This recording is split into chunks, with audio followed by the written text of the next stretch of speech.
What's up, everybody? Welcome to another episode of the Two Worlds podcast. I'm Jake, and with me, as always, is the Jake to my Gwent card game. It's Casey. What's up, buddy? Not much, man. What's up with you? What is Gwent? Gwent is the card game set in the Witcher 3 Oh, game. okay. I gotcha. Is that also in the books? No, Okay. I didn't no. know if that was, like he's like, oh, he walks in and they're all playing Gwent around the table. Nope. It's just a very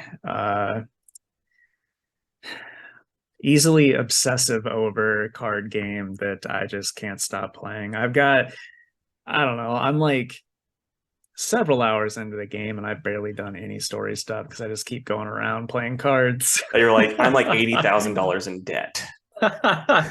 So, dude, so the game got so popular that CD Projekt Red made uh, a game like on Steam, and there's a mobile game for Gwent, and there's like a world championship. I mean, the prize pool is like over $500,000. That's wild. You gonna be It in is. on that? No, because like it's a game where you can just play or you can throw a bunch of money at it and get a bunch of packs of cards to open. Yeah, But, I it's gotcha. Kind of like Yu-Gi-Oh then. yes, exactly. Exactly. Anyway, I love Gwent, but let's get into our news this week. I really didn't have too much at all, but you've got a few more than me, so I'll let you go first. Okay, so I'll start. Colin Farrell revealed that Penguin production begins in February. So we're going to be getting that. I think they said it's going to be, I think it was 6 months production. So I don't know the ins and outs of movies. So I don't know how, like from production, how long it does everything else. But that's coming along actually. So, we'll see if they get it all filmed and then cancel it or how that's going to happen. Yeah, for sure. Um, all right. So you probably saw these rumors too, but I guess Aaron Taylor Johnson has had some meetings about being the next James Bond. If I remember right, you're not a big fan of his. I mean, I just think he has the charm of, a wet sponge. So if he doesn't get cast, I can go find a wet sponge to get cast. I mean, would you watch it though to see how he does? Probably not. I mean, I didn't watch any of the Daniel Craig ones except for the first one. I'm like, these aren't for me anymore. I want the Bond that has weird gadgets and flies around and apparently smacks women too. I don't know. But but no, I'm just yeah, like it's like when you grow up with Sean Connery Bond and then Roger Moore Bond and then you watch Pierce, it's like, oh yeah, no, there's a type that I prefer, and it's not the super serious. I think they're leaning more into the super serious. What about you? I mean, I might watch it. I saw, I don't know how many Daniel Craig ones they made. I saw three of I them. think five or four, five maybe. Okay.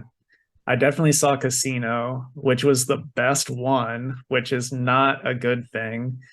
And then Quantum of Solace is one of the worst movies I've ever seen. And Skyfall was literally just Home Alone with 007. So yeah, I was not a fan of those, but I do like James Bond. We Mm-hmm. both have talked about various movies over the years.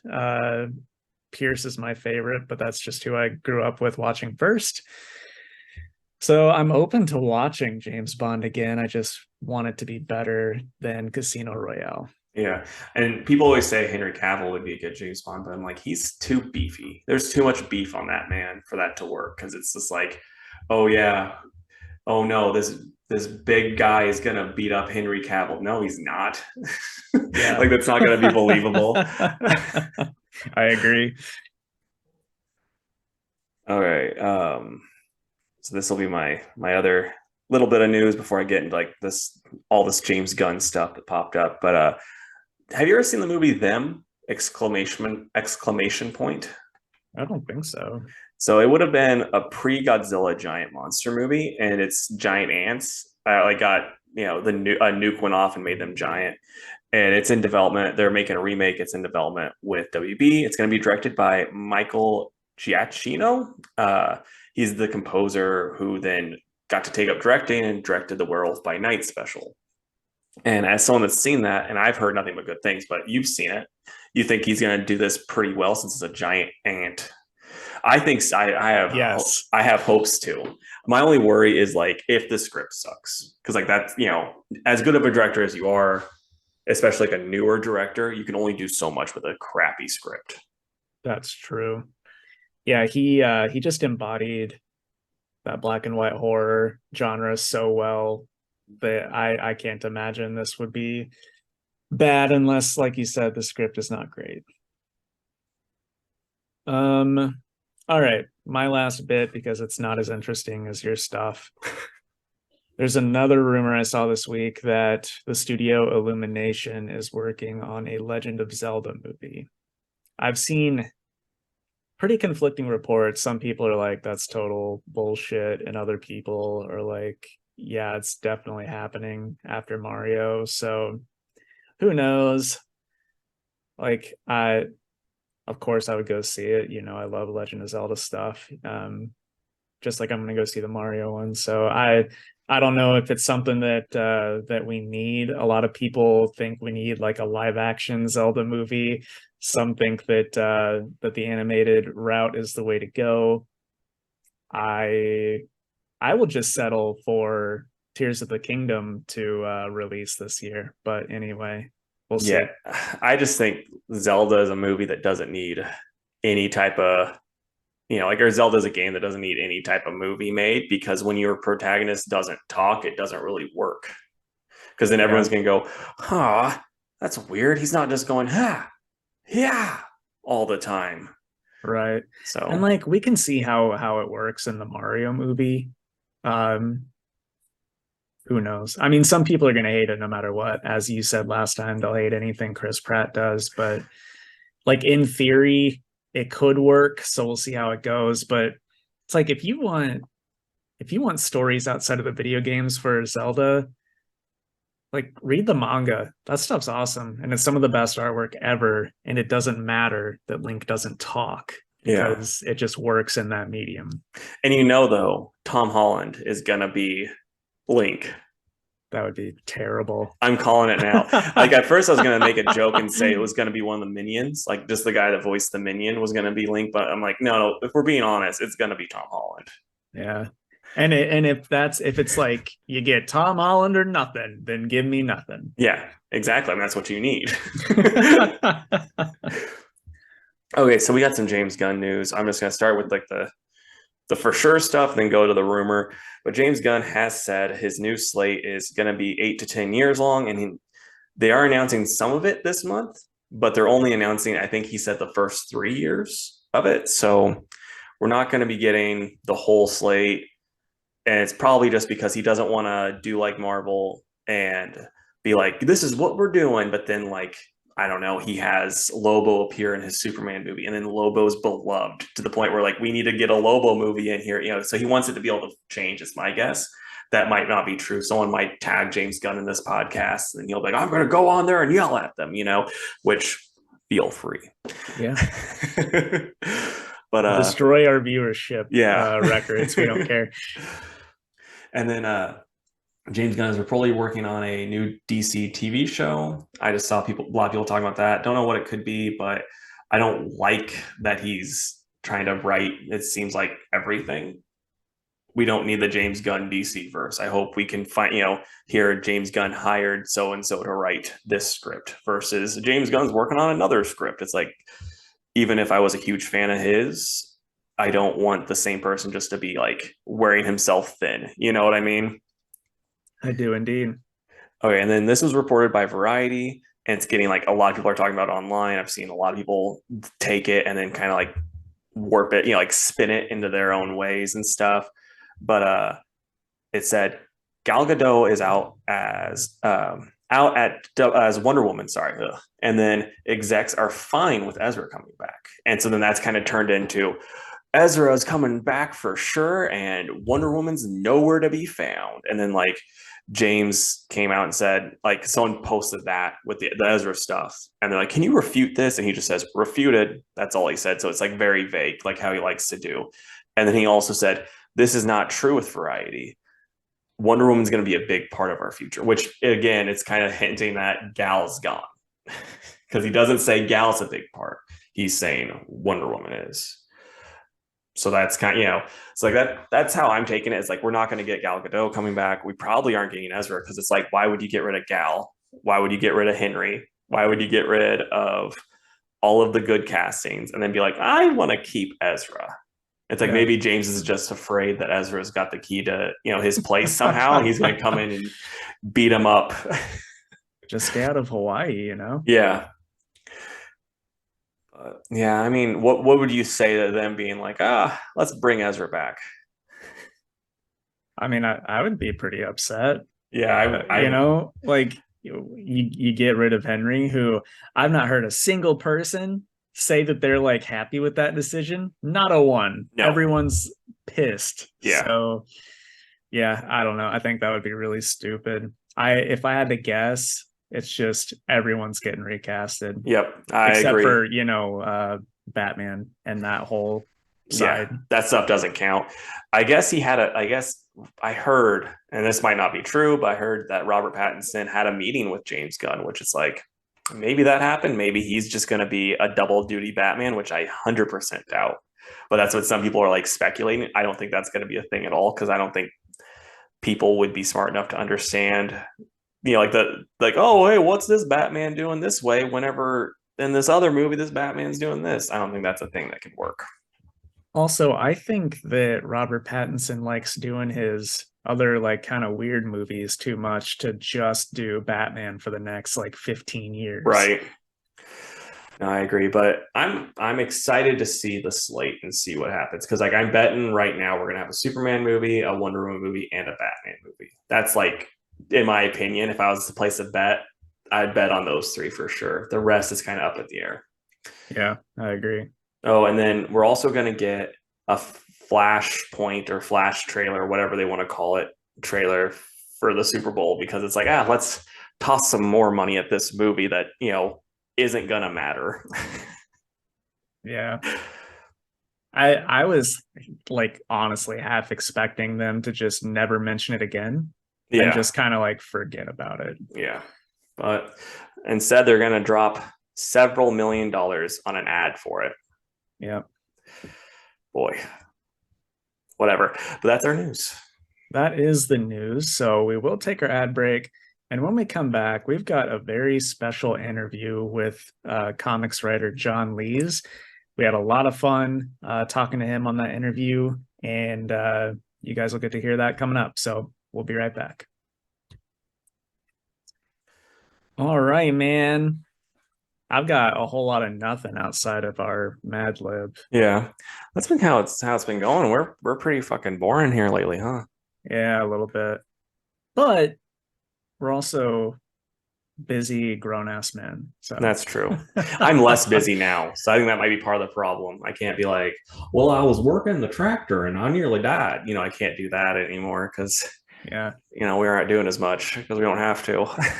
And also, you don't sound like that anyways. That's true. I wish I did.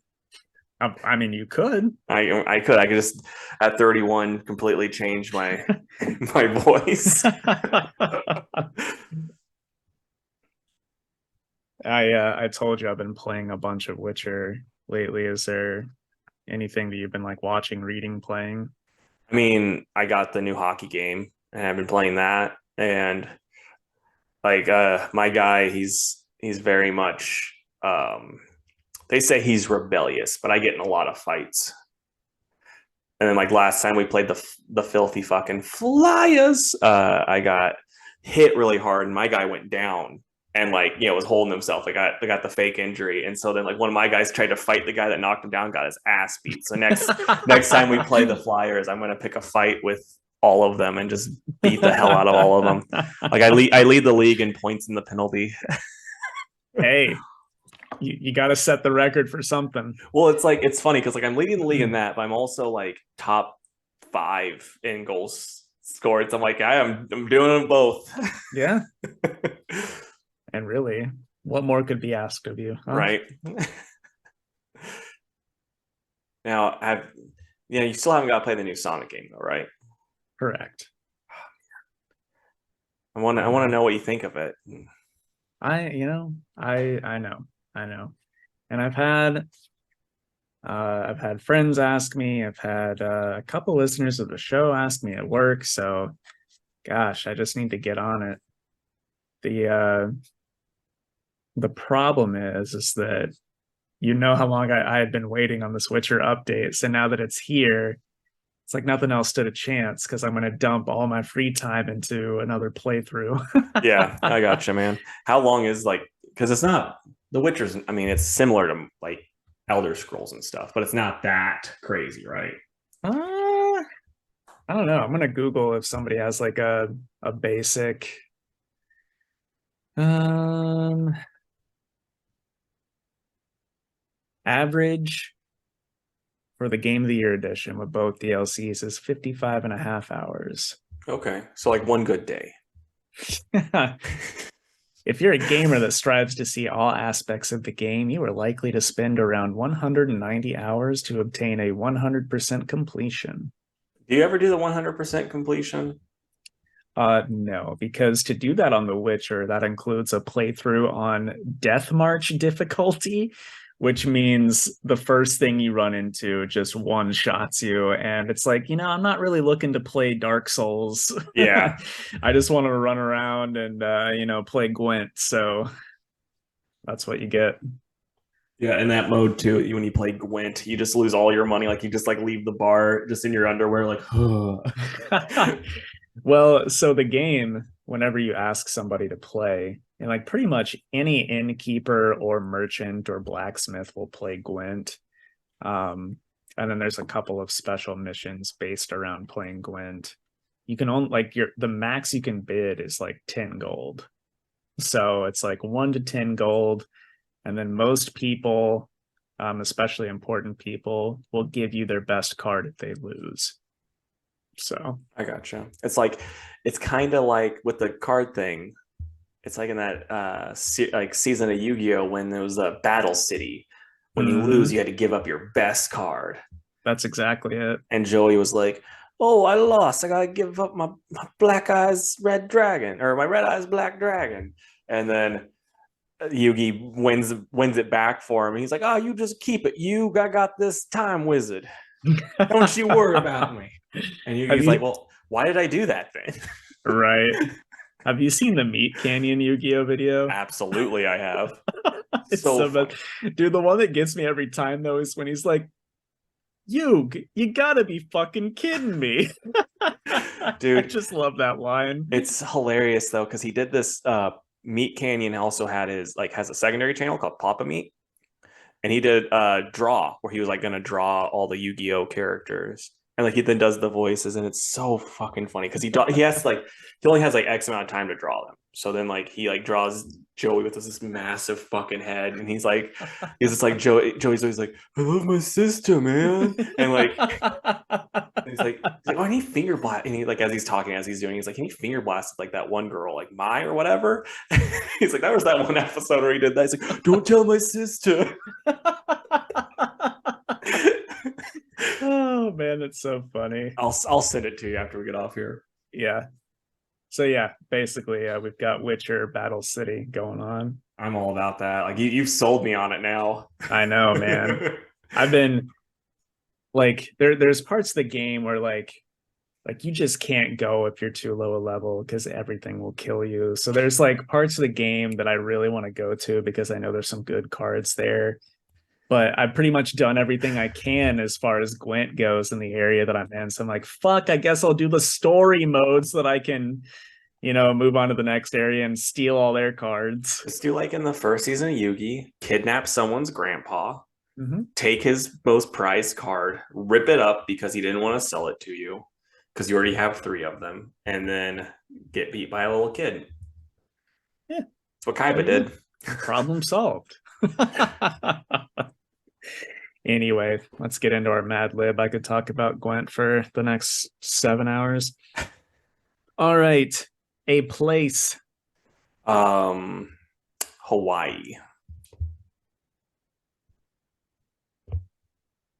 Number. 69. Plural noun.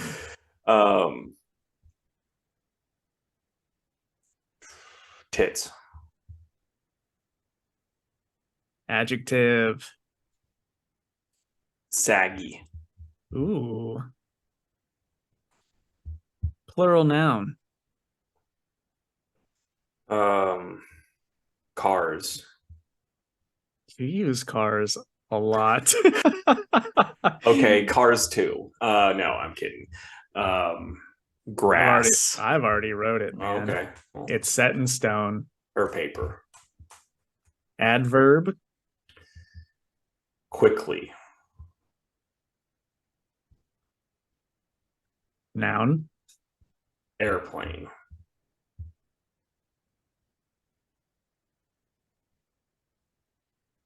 Adjective.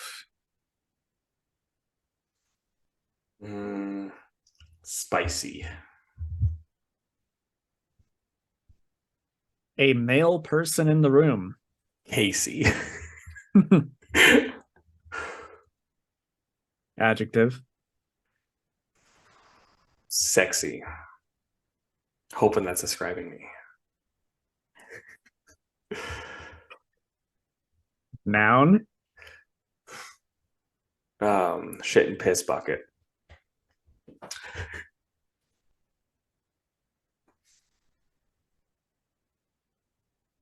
Color.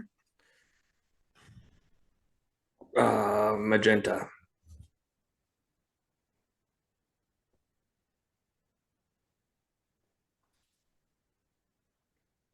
Noun. Seatbelt.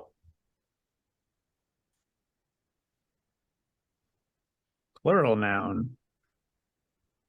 Balls. Adjective. Yummy.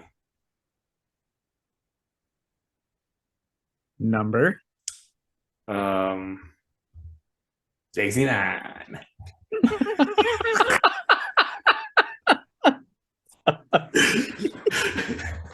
So stupid.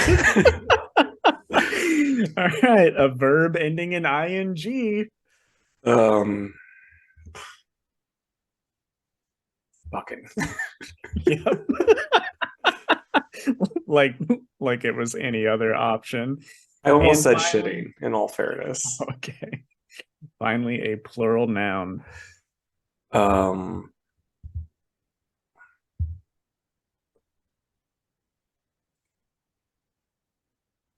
Dicks. I like how you thought for so long and I ended know. on dicks. Okay. The title's called Behold the Power of Chaos Emeralds. In all of Hawaii, there are only 69 Chaos Emeralds. These mystical tits are the most powerful and saggy items in the known universe. That is why heroes and their cars will quickly battle to the ends of the airplane to possess them. Each emerald has spicy powers, but when Casey uses all 7 together, he has the ability to transform into his super form called Sexy Sonic. In this form, it's like a furry's dream, huh? Yeah, I know, right? In this form, his usual blue shit and piss bucket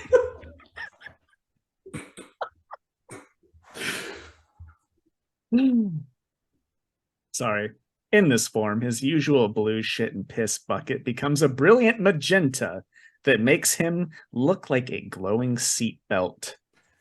In the upgraded form, his already amazing balls become more yummy, and he can jump 69 times higher.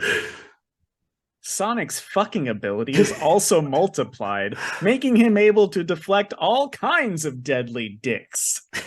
I like how it just like goes back to Sonic. I'll all you can do is turn your shit and piss bucket into a glowing seatbelt. Yeah, I know. It's like, but to Sonic.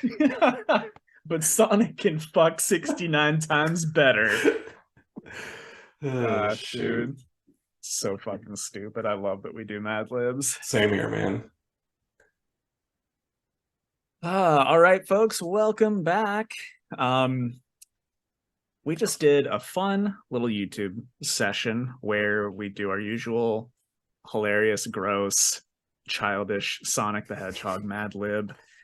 And, we also talk about some video games we played recently and Yu-Gi-Oh! So if you want to listen to all that, which I highly suggest you do, check it out on our YouTube channel. It's Two Worlds Podcast on YouTube. Yeah, we can only talk about video games on the YouTube part. Otherwise, the testing room will send us a cease and desist. Yeah. And since we just had Preston on, we feel like we need to cool it on the video game talk. Yeah. So, all right. So this isn't going to be our usual podcast because now we're going to jump into our John Lee's interview. Like I said, it was super fun. We're very glad to have him on and chat with us about his upcoming books and some of his inspirations for his other projects. So we're going to play that right now. Okay, what's up, everybody? We're here with John Lees, and he's known from such books as Hotel, Crimson Cage, Mountainhead, Sink, and Then Emily Was Gone. How you doing? Thanks for coming on, and thanks for also letting us, get an advanced copy of Mountainhead back in the day. Oh yeah, there's some memories there. Mountainhead I have kind of fun memories of as being the book that was just getting going just as the pandemic hit, right? Yeah. So it seems like its lifespan quite extended out, like a great deal because of that, because everyone went away for about half a year. Right. That's actually fun. That's one of those books now because like it kind of like got hampered a wee bit. Even now, like years later, like people who've read all my other stuff are like, "Oh, I've just found Mountainhead." It's quite good. So it seems like it's continually getting discovered. Yeah, that was one of those. That was the first book that kind of got me to discover you because I sort of know Ryan just from cons and stuff, and then he posted about you. I'm like, well, I'm gonna check out Hotel also. Then I'm like, oh, this is really good. I'm really enjoying all of this stuff now. I mean, that's one of the fun things about the wonders of the internet and stuff now. Like, that like people can always find your old stuff if they enjoy your new stuff, and vice versa. Yeah, and I have a comic store in St. Louis, so anytime someone comes in looking for something spooky, I'm sure to show them Mountainhead. No. I'm the go-to choice for spooky recommendations. Okay, boy, you got 2 new books coming out though, and so we're just gonna have you on and talk about that. Sure. So like The Nasty and The Last Ride of Pillar and Pride. I was just wondering, like, what were like your inspirations for those books, how you came up with those ideas, because The Nasty, just from the stuff you've been posting, has been pretty hilarious and also like has me really hyped for it. Yeah, well, that's probably like two quite different questions, and I might, so if you bear with me talking for quite a long amount of time, I'll try and cover like both of them and do them both justice. But first off, like The Nasty is an idea I've had in my head in various forms going back years and years. Like, like one of my favorite things to talk about, like if I were to choose like a sort of specialist topic, in a quiz show or something, it'd probably be like the video nasties. Because I was like a lifelong horror fan, and a lifelong horror fan that grew up in the UK in the 1990s. The video nasties was kind of very much part of the culture like over here. Not sure how much it traveled to America, but in the UK in the early 1980s, the sort of video rental market was just kind of like taking off. It was exploding, and like unrated films, like through a loophole could be released, and so you had like lots of like really violent horror movies, exploitation movies, which did a lot of business. Like they were really popular with people, but like this kind of like, as tends to happen today in various forms, like the right-wing press, along with like right-wing politicians and various like pundits and provocateurs kind of whipped up a frenzy about them, about how video nasties were corrupting children's minds and they were to blame for rising crime rates. If you were to actually look, it was actually a time of like political, like unrest and like people, like workers demanding better rights from the Conservative government and stuff. And it was handy to have like a kind of like boogeyman to point at and say, this is what's causing all the ills. So after this kind of like, like prolonged like, hysteria campaign, essentially in 1983, the Video Recordings Act was put in place, which, essentially used like repurposed old obscenity laws to like be able to prosecute any businesses which sold like this list of movies that they come up with, like, which were the video nasties. And like, so like obviously fast forward to now, like, these kind of this ban lingered like, all through the 90s and stuff. And but eventually when it kind of fell apart, what's been left now is that a bunch of movies, some of which are classics like The Evil Dead, or Possession, but others are just like total schlock, cheesy movies. A bunch of movies that maybe otherwise would have been forgotten have now forever been enshrined in this list of like this canon of like, like forbidden movies. And so that's something, and I think it's a really interesting topic because it says so much about, horror, but also about culture and society in general. So I think it's a really interesting topic. So I always wanted to do something set against that backdrop.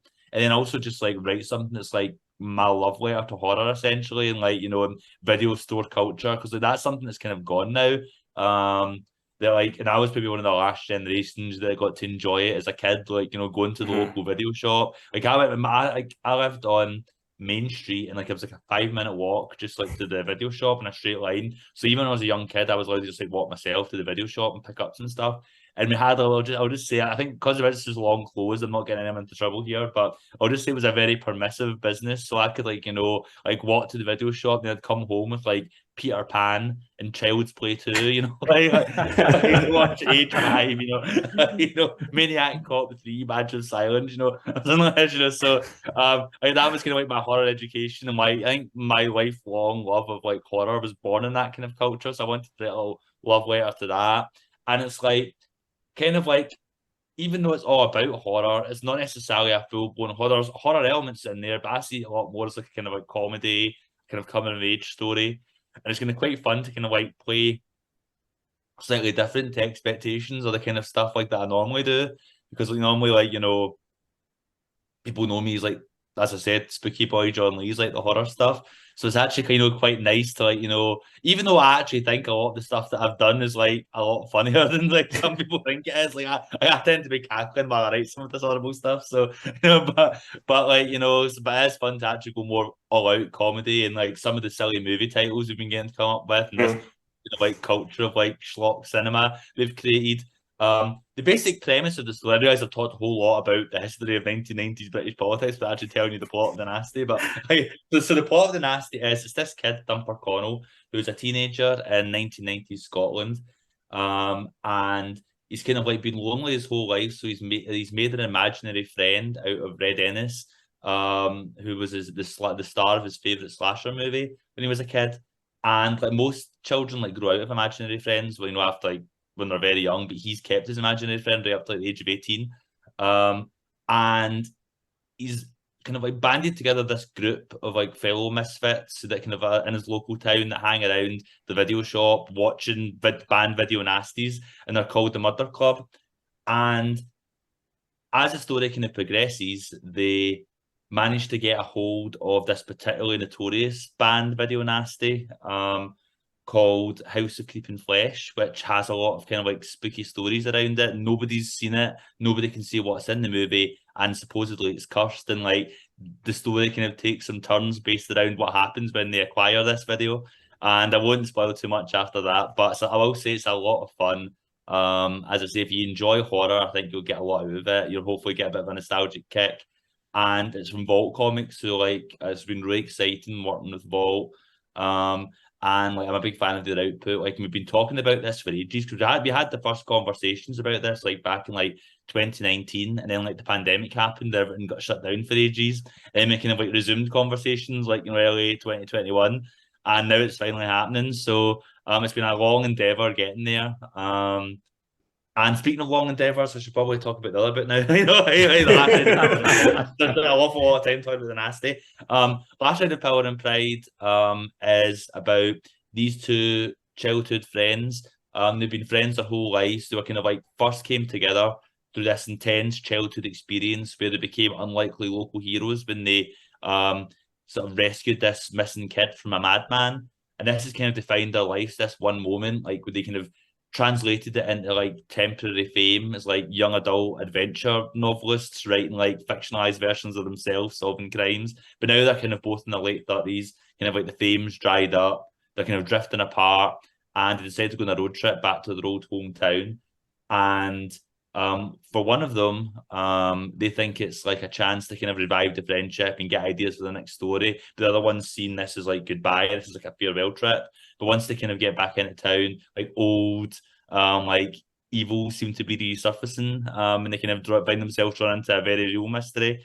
And this has been a fun bit to work on as well. I kind of like when I've been talking about influences for that. I've been saying it's kind of like a Stephen King story directed by Edgar Wright, you know, and kind of like, or like, you know, I've been saying it's kind of and the kind of influence I've been drawn from like old 80s horrors, like, you know, Dead and Buried or Messiah of Evil, but also with like weird elements of like Rory Michelle's High School Reunion in there as well. And yeah, but one of the main appeals of Last Ride of Power and Pride has been working with Joe Mulvey, who is the artist in the book, and he's been one of my best friends in comics going on over a decade now. But for all these years, we've always been talking about wanting to work on something together. So this was our chance to finally do it, and it's been a lot of fun having that partnership. Sounds awesome. You really sold me on both of them. I was already sold on the nasty, but now that you've talked about the Pillar and Pride, I'm like, yeah, for sure. Stephen King King and Edgar Wright. Like, I was into them, then you talked about them, and I was like, what got you into comics to begin with? Like, what made you go like, I want to write these and not, write horror movies?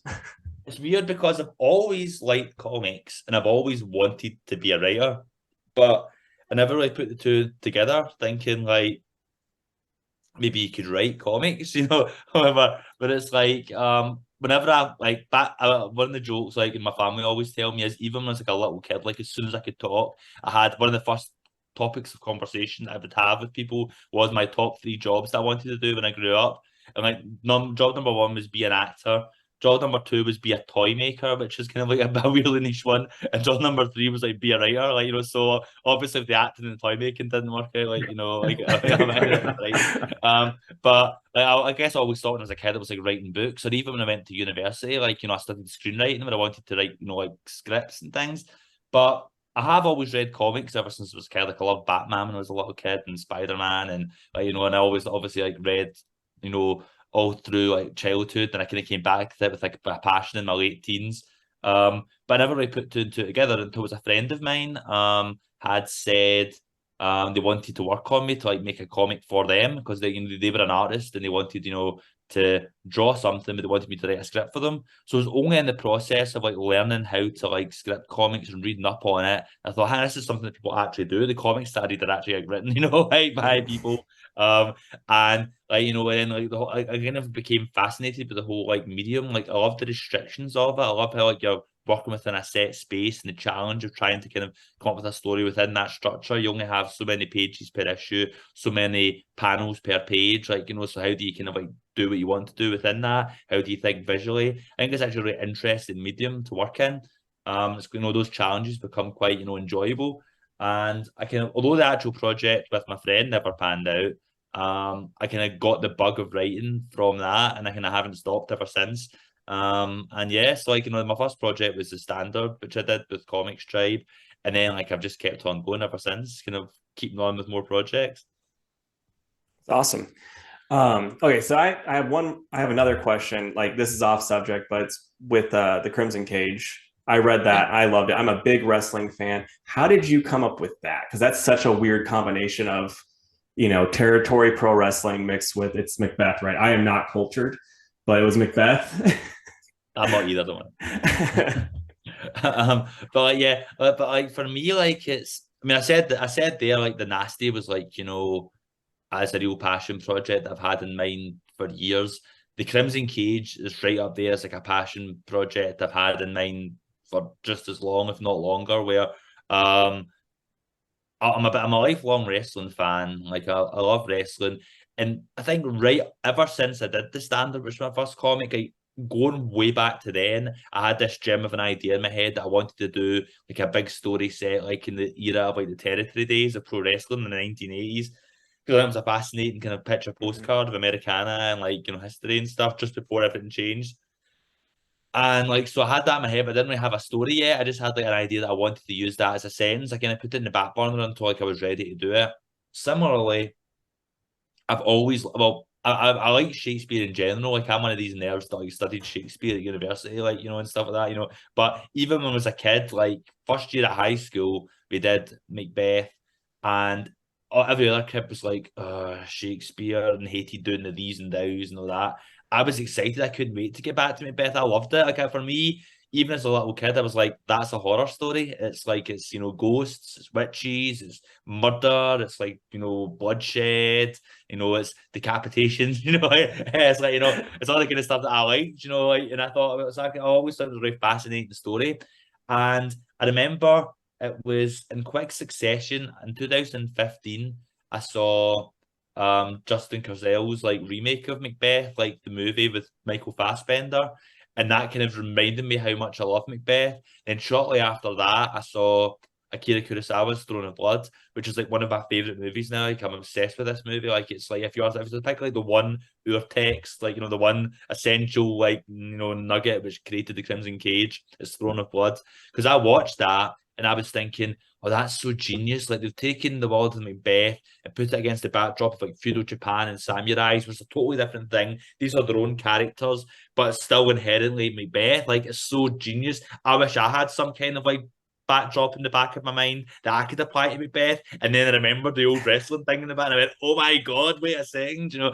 And as soon as I started thinking about it, I was like, "It's one, you know, what? It's one of those things where you know when you're a writer, sometimes you'll have an idea." And you have this like flush, and you'll still go, "Oh my god, this is amazing."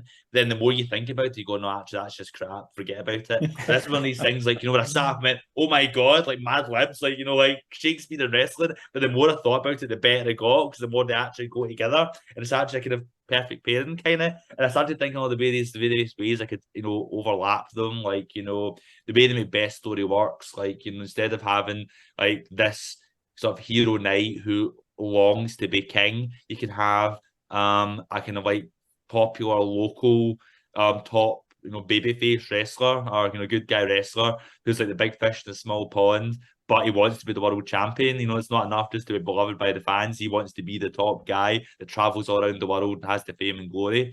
So then I had that idea of like just transferring that over. Like, what if instead of the king coming to visit his castle, you know, he's coming to Chuck Frenzy's territory in Louisiana, and that leaves him vulnerable. You know, so these witches getting on him because it's in Louisiana, then it became like you know creatures in the bayou, like voodoo and stuff. Like you know, they give him this prophecy that you know he's destined to become the next world champion if he's willing to do something terrible to achieve it.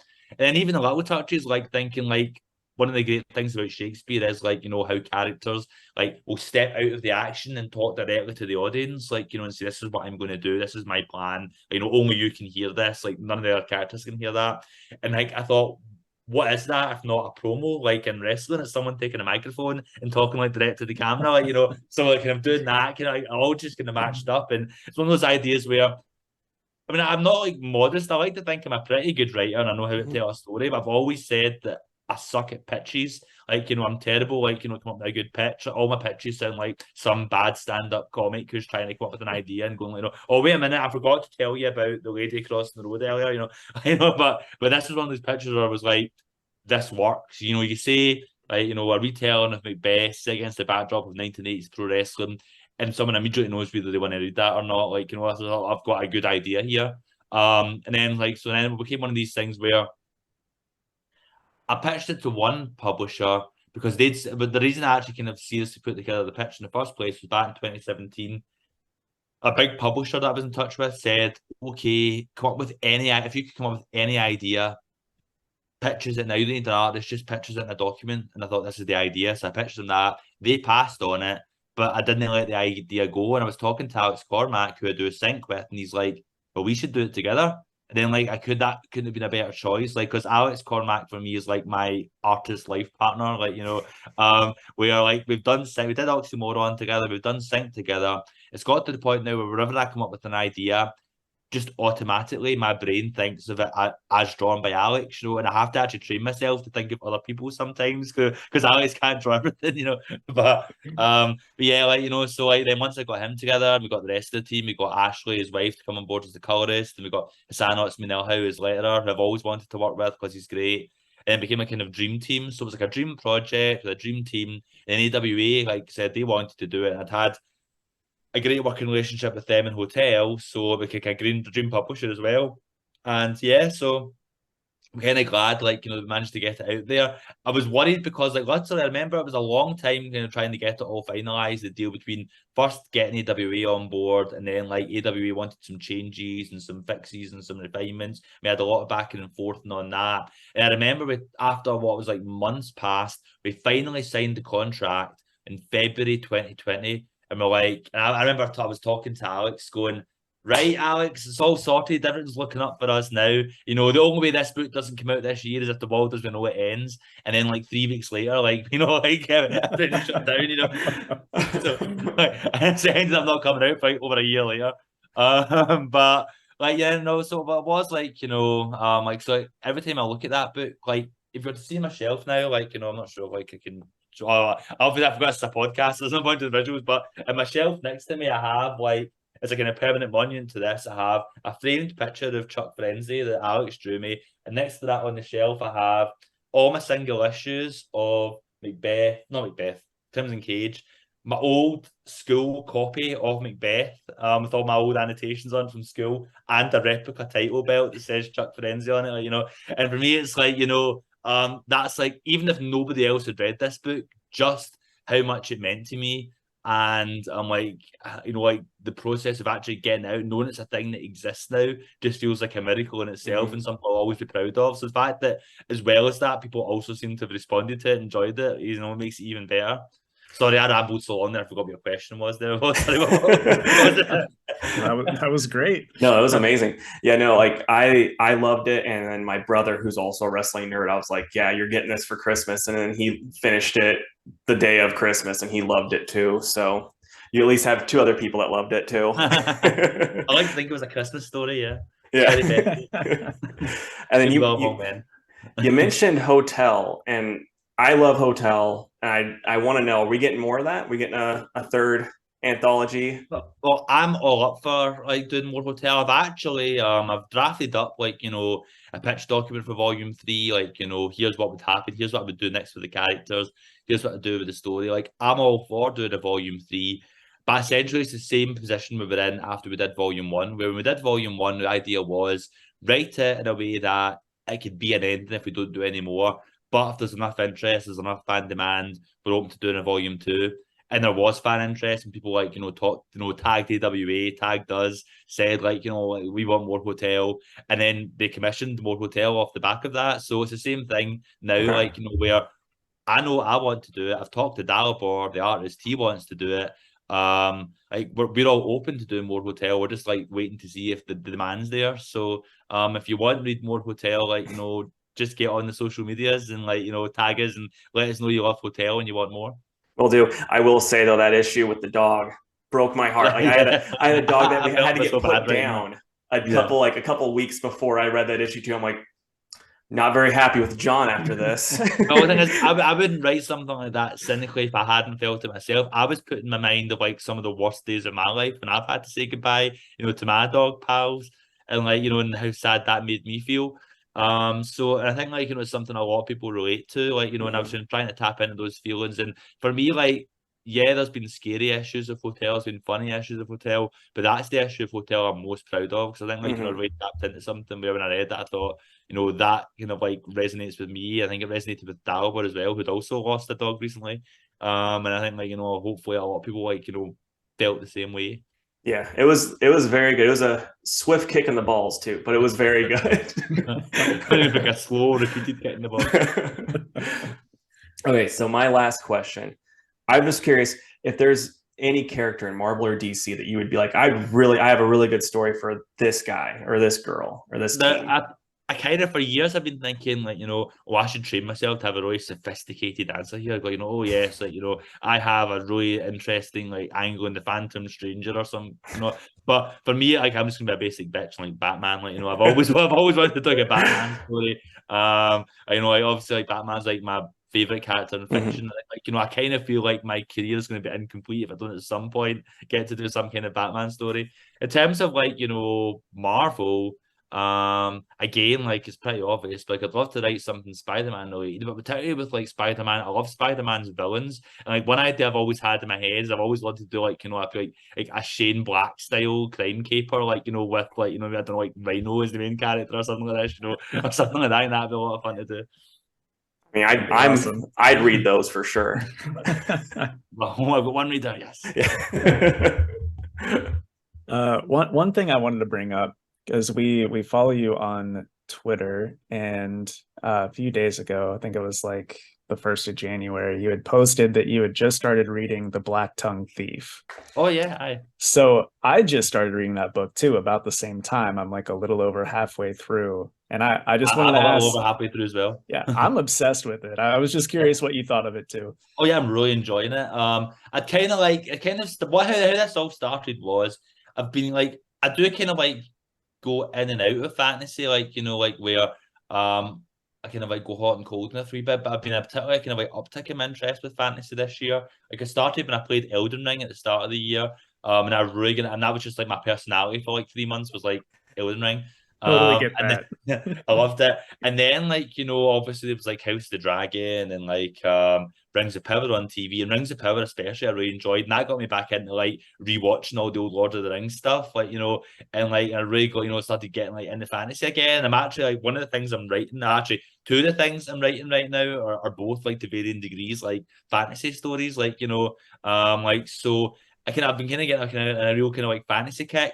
And then like I was wanting to read more fantasy, and like I was looking at it, and it seems like every single time, and this has happened in a cycle for years. Whenever I go, oh, I want to read more fantasy, I'll look into it, and every single book is like book 1 of 14 of the unfinished Goblin Balls saga or something like that. And it's like, and the author died, so you won't know how it ends, But like, for me, like, and so I kind of went to Twitter, like, and I'd said, like, like, wish there was just some good short, sharp fantasy with a self-contained story that gets you right in there. You don't have to like waste like 7,000 pages on table setting before you get to the meat. And it was actually Adrian Wassel, who, publisher of Vault, and Damien Wassel both said you should check out The Black Tongue Thief. And I like the title right away. It's like, that's a great title. And then I read like the kind of blurb, and I looked at the cover, and I thought that does look good. So yeah, I ended up giving it a shot. I bought it like as a wee Christmas present to myself. And then I started reading it, and immediately I was like, I love this, because it's like it's so much of the stuff you assume with fantasy, like, oh, it's going to be dense, it's going to be a lot of world building. This is not that. It's like short chapters, like 3 to 5 pages, like boom, boom, boom, and like it immediately drops you in the world. It's like, what fantasy really does, which is like on media res, where you're dumped in the main character's perspective in the middle of it all, and you're only kind of like learning stuff as he learns it, or like you'll incidentally go, oh yeah, there's giants in this world, I forgot to tell you that, like, and it's like, and I think it just really feels like immediate and vibrant and vital, and it's so smart as well, and the dialogue's so good, and like, so yeah, if you're like me and you're interested in fantasy but don't want to kind of like make a commitment of like 10 volumes, 10 doorstops, you just want to grab a book and read it, you should check out The Black Tongue Thief. It's really good. So yeah, and I've also, and off the back of that, while I've been looking for more short, sharp fantasy, I actually just bought a book on Amazon today. What was it called? Legends and Lattes. It's apparently about like a coffee shop that's opened in a kind of like Dungeons and Dragons style fantasy landscape. So yep. I'll be starting that once I finish The Black Tongue Thief. So we should kind of have a week of like Two Worlds book club, and we'll get back. I know, right? Well, so Christopher Buehlman, who writes The Black Tongue Thief, I got into him from another book he wrote called Between Two Fires. Oh, somebody just recommended that to me. Actually, it was Eric Jones. Yeah, it's Eric. Yeah, I know it's Eric Jones from Four Color Fantasies. Like, actually emailed me and said that you should check out Between Two Worlds. Man, it is So I really like stuff that's set during the plague. I just think it's You just interesting. love plagues. Yeah. So COVID so awoken something in him. yeah, I know, right? But yeah, Between Two Fires is just like a gothic horror book set during the plague with demons and like a soiled knight trying to redeem himself. And if you like the Black Tongue Thief, you got to check out Between Two Fires. I think it's his best work. Well, I shall check that out next. As I say, I mean, I'm quite a slow reader now, like, because it seems like I'm always so busy during the day that I'm going to get a chance to like read at night time. I'll read like 2 chapters. I'm like, so I'm going to make it slow plod and progress, but I'm really enjoying it. So yeah, I'm going to see if I can get a bit more reading done. So yes, I shall maybe check Between Two Fires out next once I'm done with the Black Tongue Thief. Awesome. All right, man. I think that's wraps us up, though. We'll just wow, that flew by. Yeah, well, Massive when you're having fun. I should probably get my plugs in. If you want to, what was it? Follow me on socials. Twitter yes. @JohnLees927. Newsletter, deepender.johnleescomics.com. That's deep-ender.johnleescomics.com. Patreon, patreon.com/John Lees, and my online shop, johnleescomics.bigcartel.com. I think that's all the plugs. Awesome. Well, we'll be sure to add all that into the episode stuff. So yeah, thank you again for coming on, though. Oh, no, it's been great. I know we've been talking about getting together for this for a while, so I really appreciate you making the time to have me on and chat about some stuff. And yeah, so look for the Nasty in shops March. So keep your eyes peeled, and all my other stuff you can find on my online shop or at your local comic shop or Amazon or whatever, or Comixology, wherever you get your books. And anytime you want to come on and chat about literally anything, you just let us know. Yeah, next time we need a good book, I'll come on and say hello. Yeah. All right. Well, again, thank you, and we hope you have a good evening. Thank you very much, guys. All right, take care. When it goes up, let me know and I'll share the link around as well. Will do. Yeah, will do. Thank you. Thank you. Thank you very much, guys. Bye. See ya. Bye. Okay. You just want to pause the recording now or stop the recording and then restart? Yeah, it's paused now. All right. All right. Thanks again to John for coming on the show and talking to us. It was great to have him, and hopefully he can come back on in the future. But now we'll get into the comics we read, and I hope Casey had more than me because it was pretty bare bones this week. But Casey, what books did you read? Okay, so first I'll just mention I read last week's She-Hulk that you guys got to talk about, and then I read Stillwater, Joe Fixit, Planet Hulk, Worldbreaker, The Joker, The Man Who Stopped Laughing, Batman, and Fantastic Four. Actually, I'm gonna retake this and say the numbers, so next year we can have all the numbers right. So I read last week's She-Hulk number 9, Stillwater number 17, Joe Fixit number 1, Planet Hulk Worldbreaker number 3, The Joker, The Man Who Stopped Laughing number 4, Fantastic Four number 3, and then Batman 131. I'll edit that first part out. Maybe. Or I might not. Who knows? I read Sonic the Hedgehog 56, Dark Knights of Steel number 9, Scarlet Witch number 1, and Batman 131. Right on. Okay, so I'll just start really quick. She-Hulk number 9 by Rainbow Rowell and Takeshi Miyazawa on the art. I mean, like you guys, the only downside is the part where she breaks the fourth wall to talk, because it doesn't fit this book really, excuse me, but it still is really good. The series is really good. Rainbow kills it. I mean, I've not read every single She-Hulk book out there, but she has to be top of the list, like she makes it fun, but also not over the top, funny, you know what I mean? And she just does a good job. And I'm 100% interested in seeing where it goes. I'm going to go 9 out of 10. And then I'll talk about Stillwater really quick. And this is by Chip Zdarsky and Ramon K. Perez. And yeah, this one's also really good. We get just kind of like riots going on and just all hell's going down in Stillwater. It's a good issue. This is a really cool series. I've been here, I've been enjoying it for the most part. Like, I just don't know how they come back from it. Like I'm just very curious on where it goes. I've been enjoying, like I said, I've been enjoying the series for the most part so far. There's been issues where it kind of dragged here and there, but it's still been solid enough. I'm gonna give it a 7 out of 10. Nice. I'll talk about Sonic the Hedgehog first. It's written by Evan Stanley. Oh, and the art, Evan Stanley, which makes this issue even more impressive. Yep. So this issue is just all out action. Sonic and Tails and Eggman and Metal Sonic versus Surge and Kit. And much like the finale of a big fight at the end of an arc, Surge and Kit get away. But it's still a super fun fight. At the end, Eggman and Sonic decide to keep their truce. Eggman is going to go back to the Eggperial City, and Sonic is going to take the wisps that were stolen by Surge and Kit and return them back to where they belong. So next month, it looks like we're going to get some more Tangle and Whisper, and then find out what Eggman's next plan is in the Eggperial City, which is a very silly, hilarious name. Mm-hmm.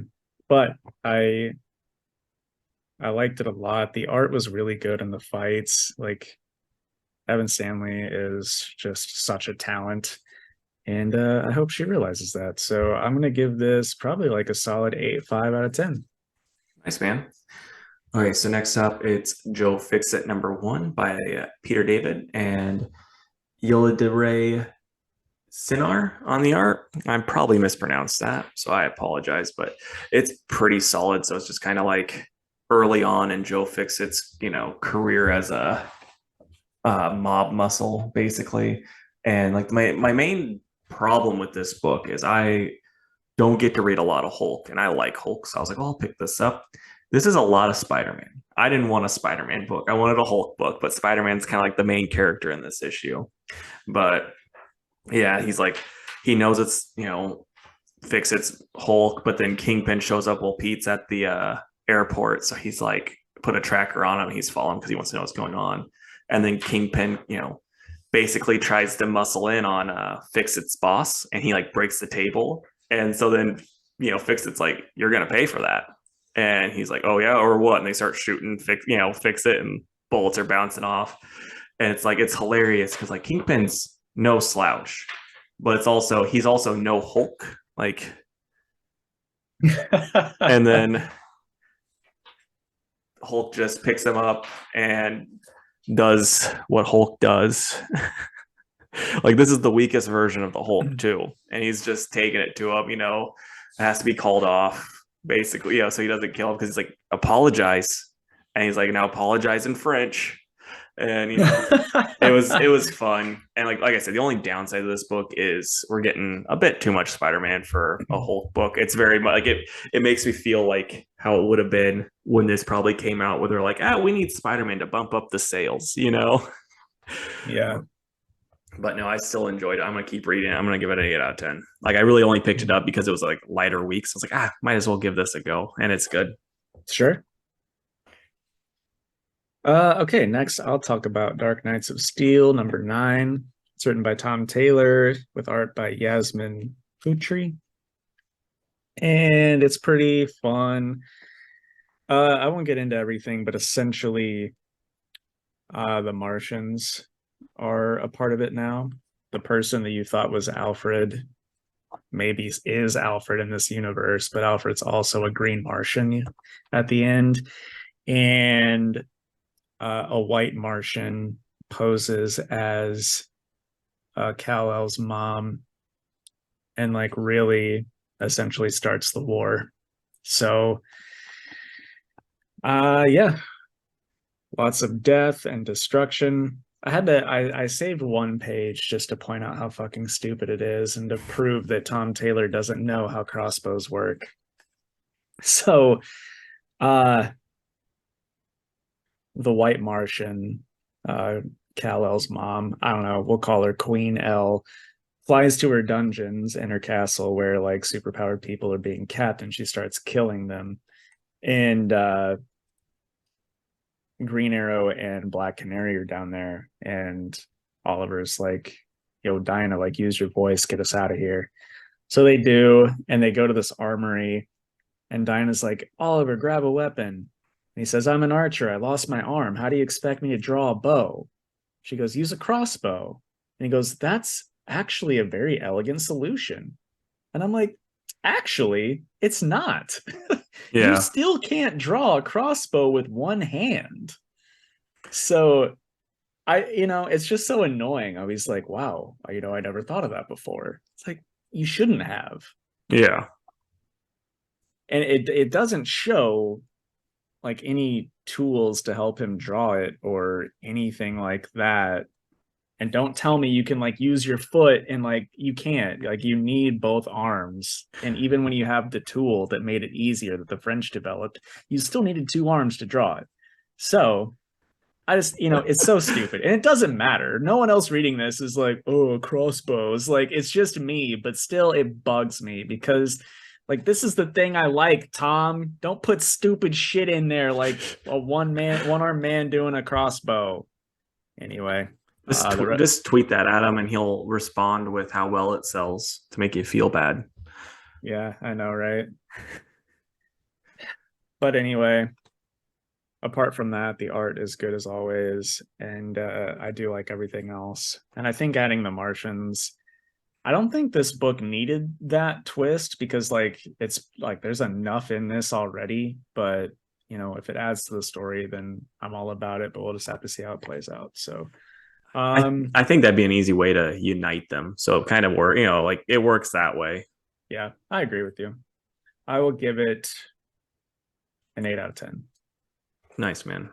And it's probably I should have said that Sonic was my pick of the week too, because I think it's going to be the highest. I gotcha. Rated. Okay, so Planet Hulk Worldbreaker #3 by Greg Pak and Manuel Garcia on the art.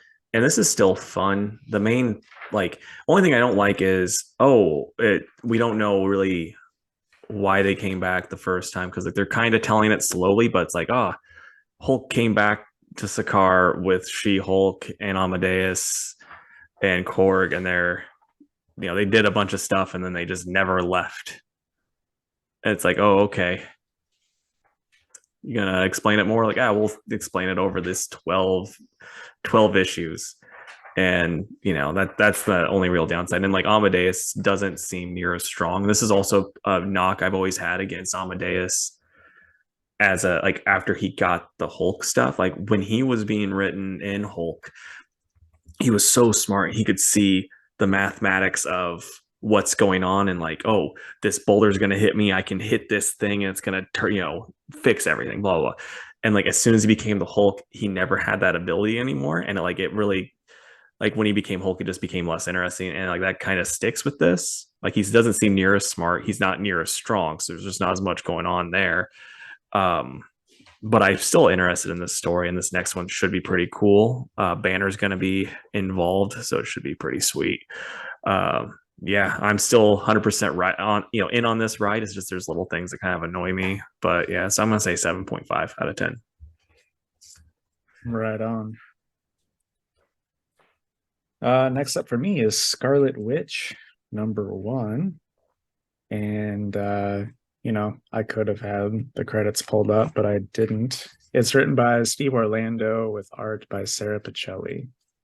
And this book, this issue in particular, for those collectors and flippers out there, is the first appearance of Darcy in a comic book. Oh man, can you get me like 30 copies, please? I cannot. Dang it. You had to pre-order. That stinks. Oh well. Yep. So yeah, anyway, first appearance of Kat Dennings, pretty cool.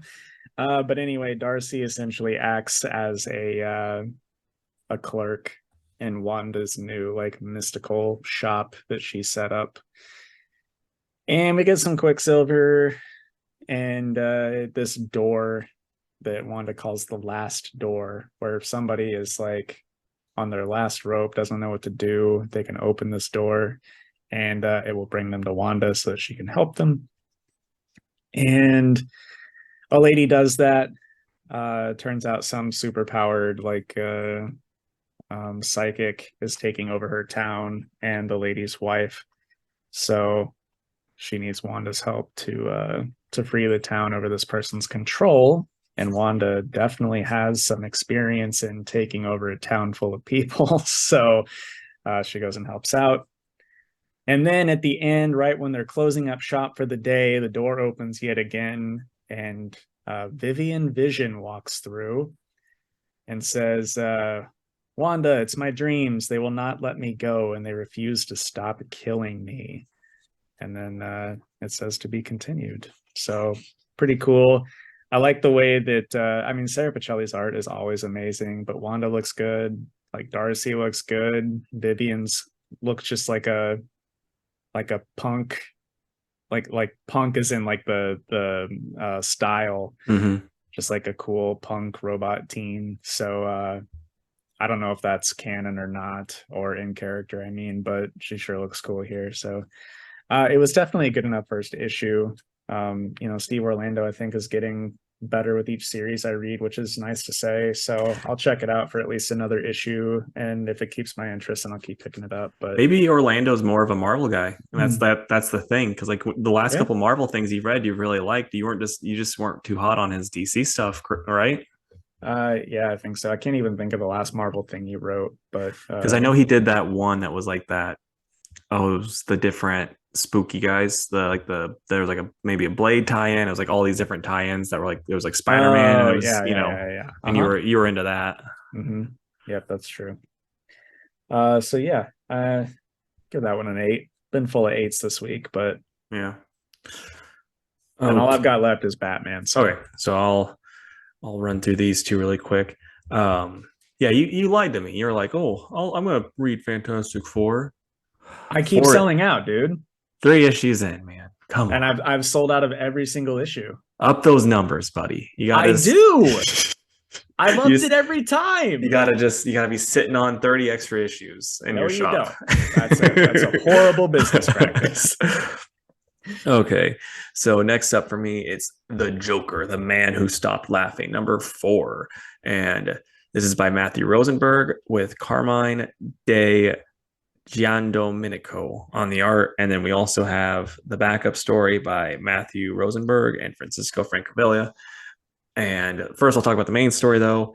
It ends with like Joker dressed as the doctor trying to leave. The cops won't let him, so he runs back in, causing a ruckus. And he goes to this room full of cancer kids that are all dying, and he's like talking to them, telling them he's a clown, and they're like freaked out. And then he's like, kind of makes them kind of laugh. Some of them didn't, and he's like, "Oh, you like that? You like that joke?" And then he's like, "How about another? What's the difference between a race car and a dozen children?" And they're like all laughing. What? He's like, "I don't have a race car buried in my backyard." Okay. And then he's like, "Ooh, tough crowd. Note to self: they don't like dead kid jokes for some reason. Let's try a different one." And then he does the Batman joke where it's like, why does Batman wear black? Because he doesn't want to get shot. Why does Robin wear black or red? Because he doesn't, Batman doesn't want to get shot. And then like the cops come in and Joker's hiding. He tells them to be quiet, and they ask if they've seen him, and he said no. And the kid's like, "I've pooped myself. Can you clean my bed?" And he's like, "Oh, I don't work here." And he leaves, and Joker's like, "That was good thinking." He's like, "Oh, you really did." And then he leaves. He actually lets them live this time. And then, Joker does some other stuff.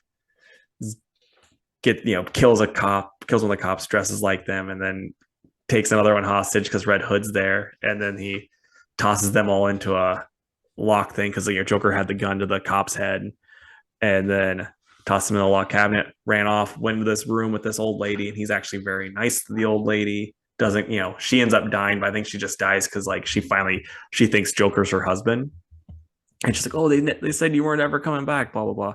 And so then like he then just escapes, and then like she's holding it shows her holding the picture of her dead husband, that type of thing. It was like, oh yeah, Joker's not a complete jerk, like I was saying last time.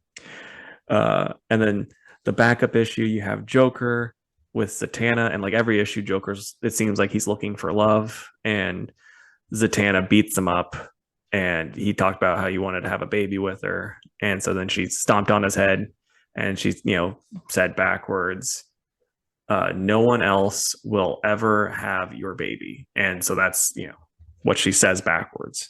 So then morning, Joker wakes up, he's pregnant.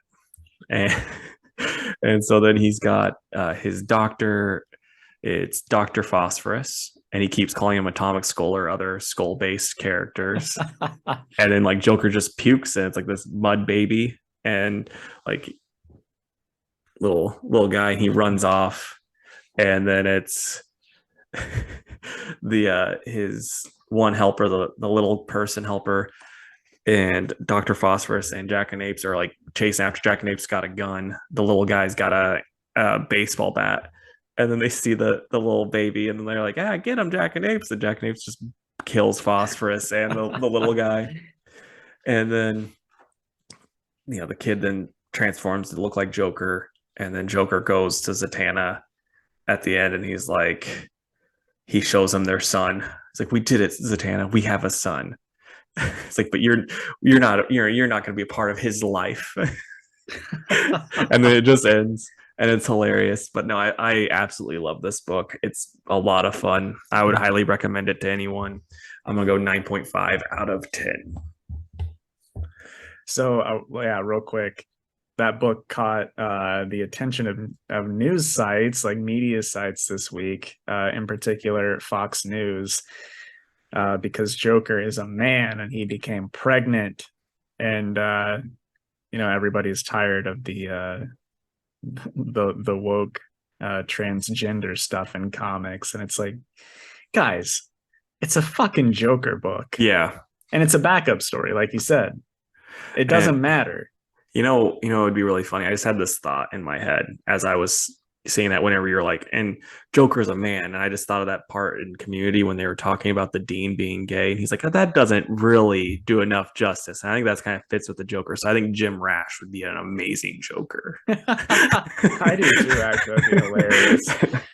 One of the guys that he's like running for office or something, and really needed this to help out his campaign, I guess. And he was like, I call for a complete boycott of the Joker comic.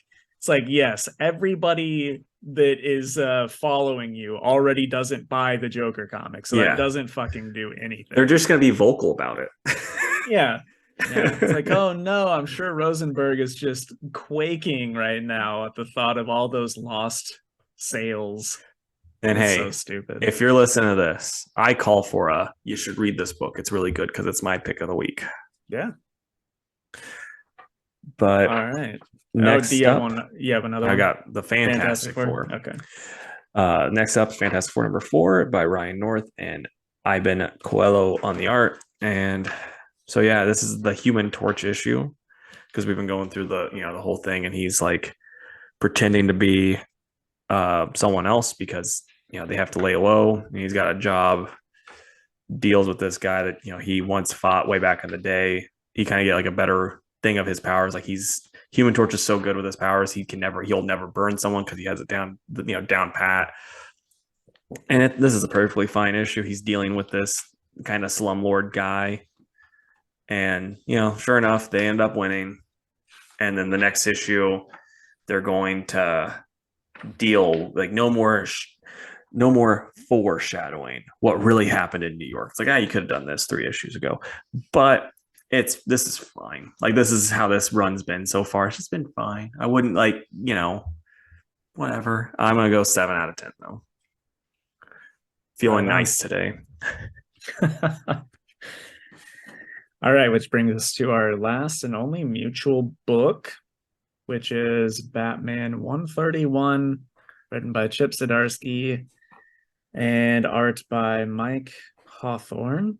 I don't know if this is going to work, but I got the Art Germ variant, which is pretty cool. That is pretty cool.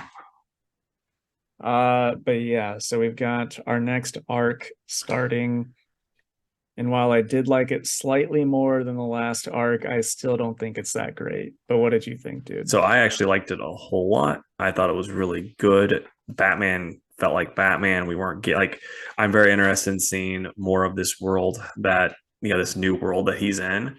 I hated the stuff before, and this time I'm finally like, yeah, I'm into this. The backup story, which is also by Zdarsky and Miguel Mendoza, I didn't care as much for. It's Tim heavy, and it's like angst Tim, which is like the worst version of Tim. I hate angst Tim, and that's what we're getting. So like that one, that backup wasn't very good, but like this whole new world that Bruce is in, really into, very curious about it. So yeah, I actually liked it a good bit. And he's seeing like a skeleton Commissioner Gordon too, and he like fights a venomed up Harvey Dent and stuff. It's neat. It's neat new thing. Yeah. So about that backup, art's really good in it, by the way. It's like if anybody had brains in the DC universe, they could put together everyone's secret identity on the Bat family. Yeah. Because Dick's like, I'm the original boy. You should feel honored. And it's like, okay, spend 2 seconds to see who Bruce Wayne is raised and then is no longer around. It's like, come on. Just, I don't know why sometimes they make these characters so fucking dumb, dude. But in all fairness, like everyone kind of knew, at least it seems like continuity wise, everyone knows that Nightwing is the original Robin. Like that's just a known thing. And everyone knows that there's been Robins after him. So, I mean, in continuity, it does make sense that he would say that. Maybe just, okay, that's fine. I just don't know why it needs to be said at all. I mean, it's because Nightwing's a quipper, but he's not stupid. Yeah. But it's like, what's hilarious though, is the fact that like, what's Failsafe doing right now? He transported Robin away. Superman's hanging out with Tim, and they're like, I don't know what that does.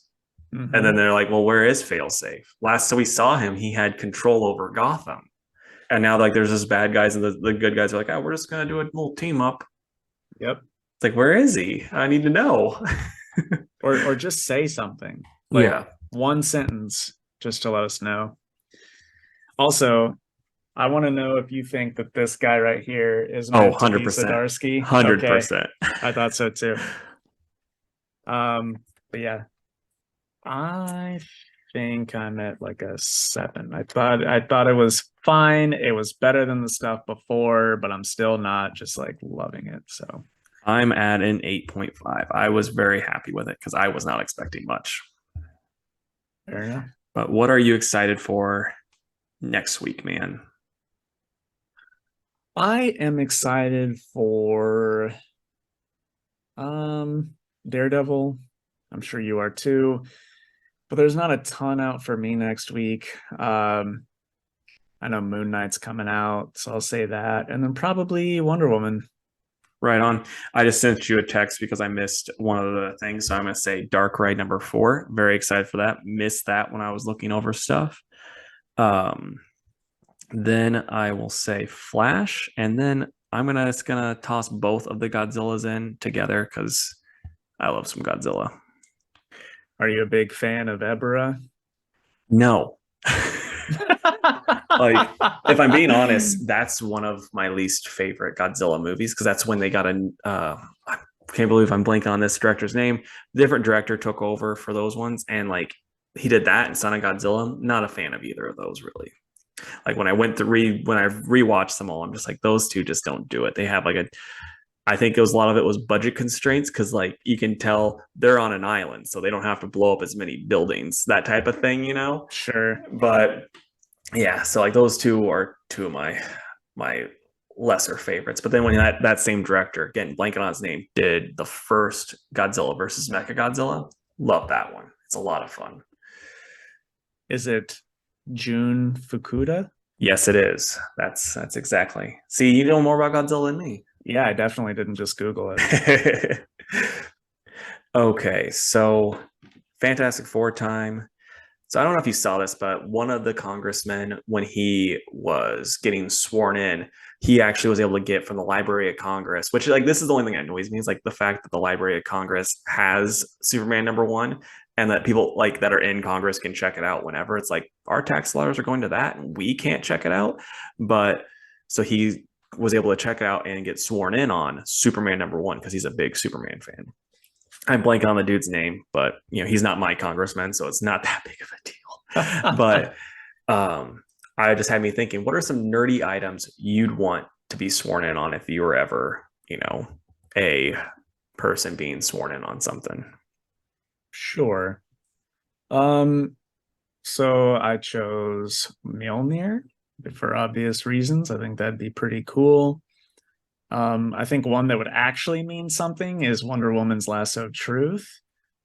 I'm going to go with, I'm calling it the Fire Emblem, but in each game, the Fire Emblem is a different item. So that's pretty vague. So I'll say a Fire Emblem.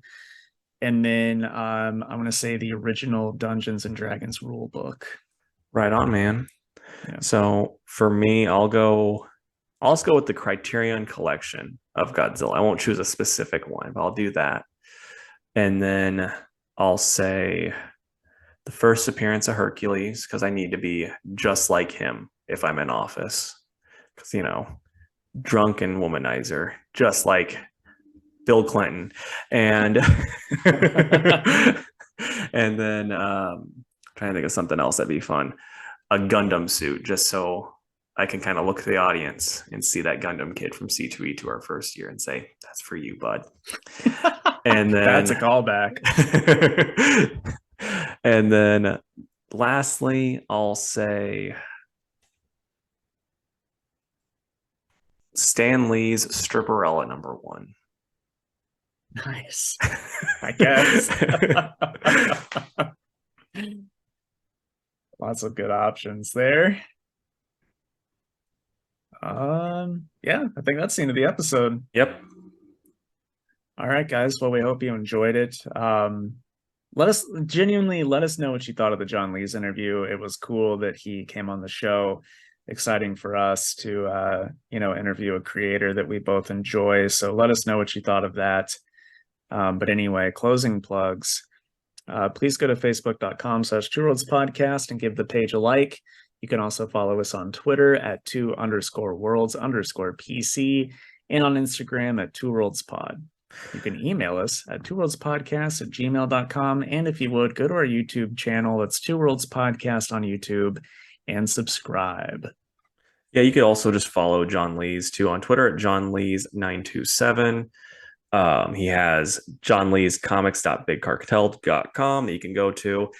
I'm trying to find his Patreon right now so I can have that. It was just patreon.com/John Lees. Okay, and then he has that. So yeah, just give him a look if you haven't looked at any of the stuff and you haven't listened to me talk about how great he is, because he was awesome. And then leave us a comment down below. What's a noun I should use next time for the Mad Libs? All right, guys, we'd love to stay in chat, but I have to get played by Casey a whole bunch. Accurate. Yep. All right, bye, guys.